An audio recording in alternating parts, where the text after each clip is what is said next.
kita sekarang hadapi kemelut paling buruk sejak merdeka. Kita juga menghadapi krisis politik, sosial, tapi yang paling penting pandemik yang semakin parah, malah paling parah dari segi kadar jangkitannya paling parah di dunia selepas India. Ini semua berlaku disebabkan faktor utamanya adalah kerana kita punya sebuah kerajaan yang tidak stabil, yang celaru, yang pucar kacir, yang tidak punya moral. Ya, malah curve ini memuncak kembali bermula daripada sikap kerakusan kepada kuasa pemerintah yang cuba menjatuhkan kerajaan dan berjaya menjatuhkan kerajaan negeri Sabah, dan harganya ialah kita menghadapi pandemik yang lebih buruk kerana kerakusan pimpinan pemerintahan dan kerajaan. Makanya jelas kita punya kerajaan yang tidak punya moral, yang tidak punya wibawa. Semua tahu je ini kerajaan Tebuk Atam, kerajaan yang menipu, kerajaan yang merasuah. Ada bukti, ada dokumen, ada audio. Perdana Menteri hari ini secara terbuka menyatakan bahawa kita membentuk kerajaan baru, menumbangkan kerajaan sedia ada PH pada masa itu dengan membeli ahli-ahli parlimen dengan jawatan-jawatan menteri, timbalan menteri, pengurusi JLC. Dan kenyataan beliau itu yang dirakamkan, ada audionya, terbukti dilaksanakan. Ini membuktikan bahawa ini sebuah kerajaan yang tidak punya moral, tidak punya wibawa, tidak punya rasa tanggungjawab. Fokus mereka hanya semata-mata ialah untuk punya kuasa, mendapatkan kuasa. Dan sebab itu, ini bagi kita adalah faktor utama. Kita menghadapi kemelut paling buruk dalam sejarah semenjak merdeka. Kita dalam ranking dunia hari ini, COVID-19 ini, kita paling parah. Di ASEAN, di Asia Tenggara, kita jauh mengatasi negara-negara lain, termasuk Indonesia, termasuk negara-negara yang lebih besar, jauh lebih besar penduduknya daripada kita. Ini keadaannya. Keadaannya kerana apa? Kerana kerajaan ini adalah kerajaan yang tidak punya moral.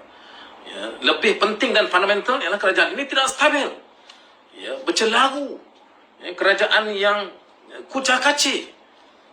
Sehari dua ini kita tengok ada menteri cerita pintu belakang, ada menteri cerita pintu depan, dan mereka menceritakan perkara itu, berbalah tentang persoalan-persoalan seperti itu di hari di mana kita mencatatkan kadar kematian yang paling tinggi semenjak krisis ini berlaku. Hari paling tinggi kematian, hari itu kita punya Menteri Pertahanan kanan menceritakan tentang pintu depan dalam Facebook beliau, dengan nada menangislah, sinislah, kita pun tak tahu apa. Pada hari yang sama, ini Menteri Kanan yang bertanggungjawab di barisan paling hadapan. Hari yang sama, kadar kematian paling tinggi. Kita hadapi Menteri Kanan yang tentu, Menteri Kanan dalam braket depan, ada Menteri Kanan dalam braket belakang. Satu masalah ni. Ini jadi pintu depan, pintu belakang. Ini realiti. Kalau orang yang tak tahu ujung pangkal, orang ingat cerita dongeng. Tapi ini bukan dongeng. Ini cerita betul. Ini keadaan yang berlaku. Dan harganya adalah nyawa rakyat. Nyawa rakyat. Ini keadaannya. Sebab itu kita memohon ke bawah Duli Yang Maha Mulia Seri Paduka Baginda Yang Bertuan Agong untuk bertindak segera. Segera maknanya segera. Mesti ada agensi. Ampun tuanku, beribu ampun. Tetapi Patik dan teman-teman rakyat dalam gerak dan secara umum ni, kita merasa keperitan yang amat sangat. Banyak nyawa yang sudah hilang, banyak pekerjaan yang sudah ganam, bankrupt, keadaan parah. Sebab itu mesti ada sense of urgency. Tindakan harus segera. It's not a matter of minggu atau bulan, hari. Setiap jam itu ada kematian. Sebab itu perlu ada tindakan segera. Apa tindakannya? Tindakannya bagi saya tak ada lain. Kita kena hentikan kerajaan ini. Kita tidak boleh berdolak dalik lagi. Ini kerajaan yang tidak boleh berfungsi dalam krisis. Dalam keadaan biasa pun, dalam keadaan tidak krisis pun, dari segi prinsipnya kita memerlukan sebuah kerajaan yang stabil, yang tidak celaru, yang koordinasi menterinya itu jelas. Itu dalam keadaan biasa. Ini keadaan krisis. Ini pandemik paling parah. Kita paling teruk.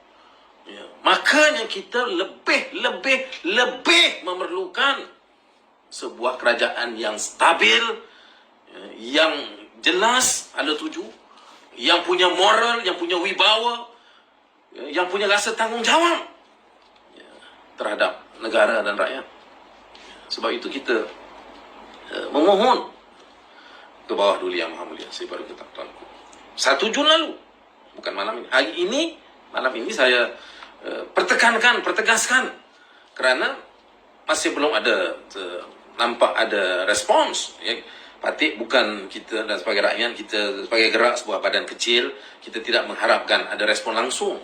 Tetapi ada tanda-tanda tindakan. Itu yang penting. Setakat ini tak ada. Minta maaf, ampun tuanku, tidak ada. Dan ini tidak boleh berterusan. Nyawa semakin banyak yang hilang. Dan kita punya alasan untuk curiga. Banyak dalam, tuanku boleh baca sendiri, dalam media sosial, ada yang mula curiga pada menteri. Memang sengaja dia nak naikkan COVID ke? Dan mereka punya alasan, ada sebab, ada kewajaran untuk mereka merasa curiga. Kerana menteri ini menteri yang tak ada moral. Menteri yang kerja dia menipu. Dari dulu sampai sekarang. Dapat kuasa dengan menipu. Jadi ada kewajaran bagi mereka mempersoalkan. Maknanya tidak ada credibility. Hilang, totally lost. We have lost the soul of this country. Sebab itu kita memohon, merafak sembah. Mana lagi yang kita boleh harapkan kepada Duli Yang Maha Mulia Seri Paduka Baginda Yang Pertuan Agong payung kepada kita untuk bertindak dari segi moralnya, dari segi prinsip moralnya, tapi juga dari segi prinsip undang-undang, dari segi prinsip amanah dan kuasa yang ada pada tuanku untuk memperbetulkan keadaan ini dengan segera. Saudara yang saya muliakan, dan tentunya Duli Yang Maha Mulia tuanku, soal darurat satu juga soal penting yang Patik ingin nyatakan secara jelas di sini. Darurat itu adalah muslihat. Jelas, darurat ini adalah muslihat politik pemerintah. Banyak buktinya. Ini bukan cubaan pertama, ini cubaan kedua. Tuanku sendiri tahu, Majlis Raja-Raja dalam cubaan pertama secara tegas mempertahankan dan menolak permohonan darurat oleh kerajaan ini. Kali kedua mereka menukar strategi menggunakan data-data dan fakta-fakta dan sebagainya. Dia berjaya untuk mendapatkan perkenan tuanku. Maka putusan darurat ini adalah keputusan tuanku. Kami rakyat tak ada langsung curiga di atas kejujuran dan keikhlasan tuanku, berdasarkan pada fakta yang dibentangkan. Tetapi pokoknya, persoalannya yang tidak dibentangkan dan apa yang berlaku selepas itu jelas menunjukkan bahawa ianya adalah muslihat. Darurat bukan untuk menyelamatkan nyawa rakyat. Darurat untuk menyelamatkan nyawa politik pemimpin-pemimpin yang korup, yang tidak wibawa, yang tidak punya moral ini. Ini hakikatnya. Apa buktinya? Contohnya saranan ataupun titah tuanku sendiri untuk sidang parlimen diadakan dalam tempoh darurat. Tuanku sendiri yang menitahkan secara terbuka. Secara terbuka. Tetapi sampai sekarang tidak ada sidang. Mereka engkar. Mereka boleh engkar, derhaka, enggan secara terbuka, tidak ikut tintah tuanku supaya sidang parlimen diadakan.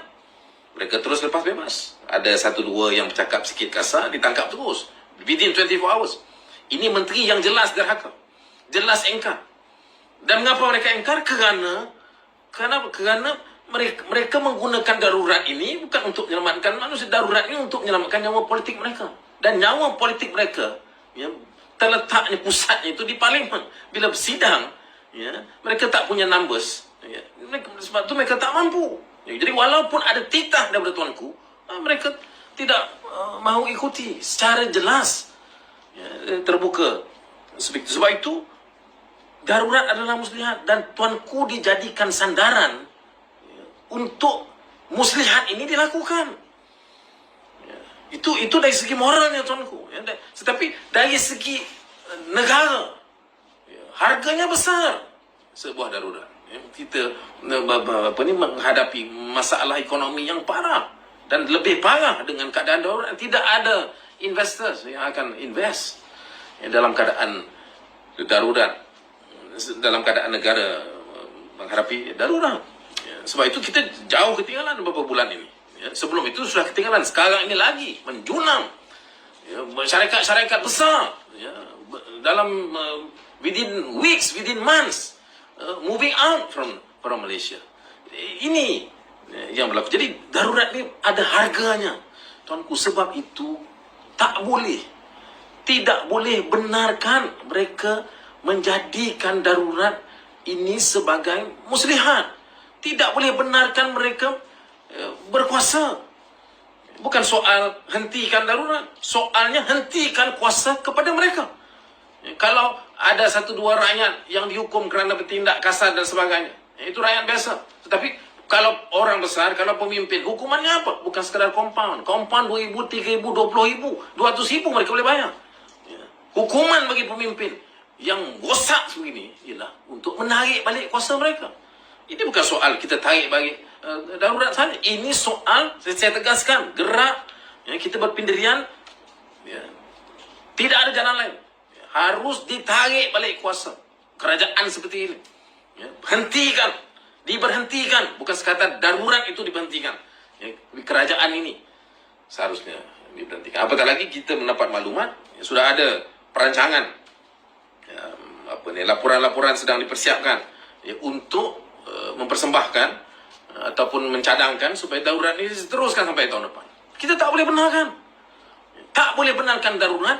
Dan lebih penting yang saya ingin tegaskan, kita tidak boleh benarkan kerajaan ini terus berfungsi. Ini sebuah kerajaan yang gagal, yang rosak, ya, dan merosakkan. Ya. Sebab itu kita ingin tegaskan. Adalah saya dua cerita tentang parlimen hybrid. Hybrid apa? Parlimen hybrid apa? Parlimen hybrid tidak akan boleh memberhentikan sebuah kerajaan. Kita bukan mahu parlimen untuk berdebat, membahaskan saja. Dalam keadaan yang teruk macam ni, dalam kerajaan yang cukup jelas gagal, tidak berfungsi, bercelaru, ya, bergaduh sama sendiri, dalam parti komponen pemerintah bergaduh. Ya, bukan yang luar dengan yang dalam, bukan yang pembangkangan kerajaan. Dalam, dia dengan dia bergaduh. Yang pemimpin UMNO, ada bantai pemimpin nombor 1. Ada di kalangan menteri sama menteri, pemimpin PAS nyatakan secara terbuka, saya disegang oleh UMNO. Ini semua adalah parti komponen. Celaru. Dalam keadaan celaru ini, ya, kita mesti, tugas utama dan urgent, segera, ialah memberhentikan kerajaan, bukan menghentikan sidang parlimen.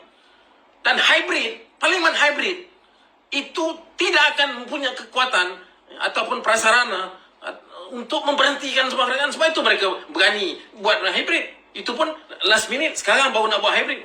Why now? Mengapa tak sebelum ini? Mengapa? Sebab mereka sudah terdesak. Ya, mereka hadapi keadaan yang parah. Mereka tahu. Ini baru ni ada satu menteri kanan, petition tentang letak jawatan ada dekat 200,000. Mereka tahu. Mereka cukup tidak popular. Sebab itu mereka terdesak.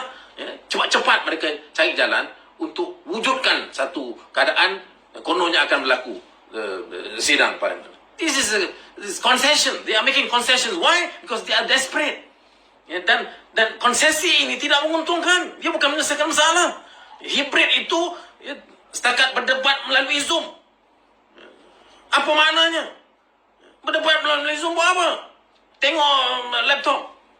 Muka mereka nak cukup 222 orang pun satu laptop tak cukup. Sebab itu nanti kita kurangkan. Tak boleh 222. Kerana ada sekarang. Ini semua permainan muslihat. Why are we so naive or stupid untuk melayan lagi kelompok-kelompok pemerintah yang tidak ada punya muara dan rosak semacam ni? Sebab itu there is no other way. We have to stop them from being a government. Mereka tidak boleh berfungsi. And the price is our people. The price is rakyat. Nyawa rakyat. Keadaan rakyat. Survival rakyat. Pekerjaan mereka. Setiap hari. The frontliners. Ada yang mati. Disebabkan vaksin. Ini tak cerita lagi tentang masalah vaksin lambat. Orang negara-negara yang mundur macam Myanmar pun, yang baru kudeta pun boleh vaksin. By now, it's already 40% of the population. And kita, berapa persen? Not even 10%. Mengapa? Ini yang masalah. Tak ada wibawa, korup. Banyak sangat percaturan. Pertimbangan bukan untuk rakyat, untuk diri mereka sendiri. Sebab itu, there is no other way. Saya tegaskan sekali lagi kepada sesahabat rakyat, institusi masyarakat, seluruh genap lapisan dan sampai ke istana negara dan ke seluruh istana raja-raja Melayu.